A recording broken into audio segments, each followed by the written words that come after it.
Selamat pagi Bapak, Ibu, Saudara-saudari, dan adik-adik yang berbahagia. Semoga semuanya tetap sehat di pagi hari ini.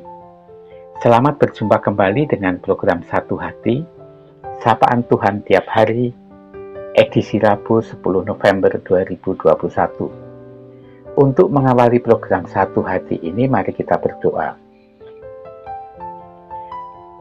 Bapa yang ada di surga, kami mengucapkan puji syukur dan terima kasih Engkau telah membangunkan kami di pagi hari ini.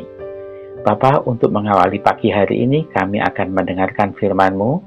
Kiranya Bapa memberkati kami, sehingga kami dapat memahami apa yang Engkau firmankan kepada diri kami.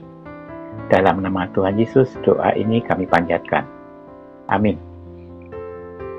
Pada program Satu Hati pagi ini, saya ditemani oleh adik Devin, salah seorang jemaat praremaja GKJ Condong Catur. Adik Devin akan membacakan bahan dari Matius 5 ayat 3-5 yang digunakan sebagai bahan renungan pada pagi hari ini. Silahkan Dik Devin. Bacaan firman Tuhan pagi ini terambil dari Matius pasal 5 ayat 3-5 yang demikian. Berbahagialah orang yang miskin di hadapan Allah, karena merekalah yang mempunyai surga. Berbahagialah orang yang berduka cita, karena mereka akan dihibur. Berbahagialah orang yang lemah lembut, karena mereka akan memiliki bumi. Demikian firman Tuhan.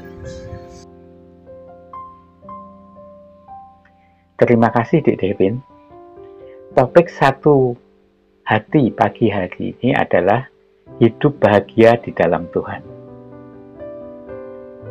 Dalam bacaan Matius 5 ayat 3-5 yang telah dibacakan oleh Dik Devin, disebutkan 3 hal yang membuat orang berbahagia hidup dalam Tuhan, yaitu orang yang miskin di hadapan Allah,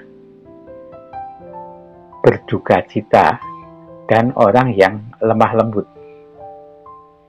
Bapak, Ibu, Saudara-saudari, dan adik-adik sekalian, banyak referensi yang menjelaskan bahwa orang miskin di hadapan Allah memiliki pengertian rohani.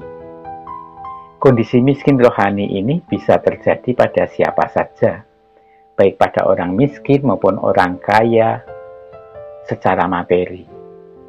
Orang-orang miskin rohani ini akan selalu mencari Tuhan, berdiskusi, dan menggantungkan hidupnya hanya pada Tuhan.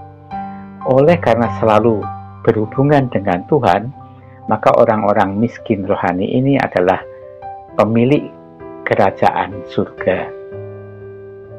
Sementara itu di dalam ayat 4, Yesus menyebutkan, berbahagialah orang yang berduka cita karena mereka akan dihibur.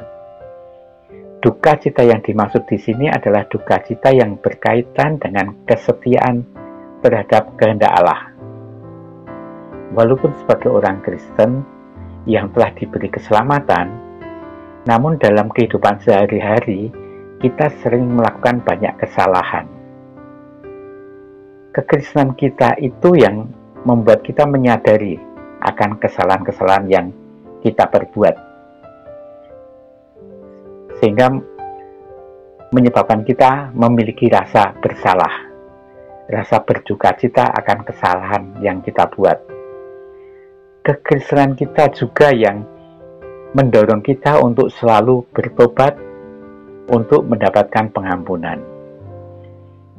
Disinilah letak makna dari penghiburan itu. Selama orang Kristen masih hidup, maka proses ini akan terjadi secara berulang, yang pada akhirnya akan membawa kepada kedewasaan iman pada orang Kristen tersebut.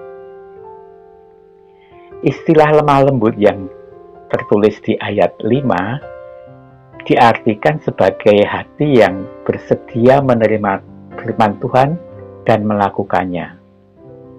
Orang-orang lemah lembut diartikan sebagai orang yang mau berserah diri kepada rencana Tuhan dalam segala aspek kehidupan, apakah dalam hal perbuatan, perasaan, perkataan, dan menyerahkan sepenuhnya dalam tuntunan Roh Kudus. Dengan berserah pada Tuhan, maka orang Kristen akan menjalani hidup ini dengan tentram dan tidak takut akan apapun. Hal ini bisa diartikan sebagai orang Kristen itu memiliki bumi.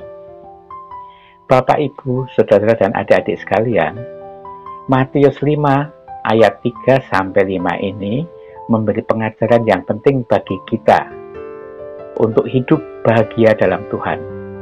Ajaran-ajaran tersebut adalah hendaklah kita selalu menggantungkan hidup kita kepada Tuhan, selalu bertobat akan kesalahan-kesalahan kita, dan berserah diri sepenuhnya kepada Tuhan.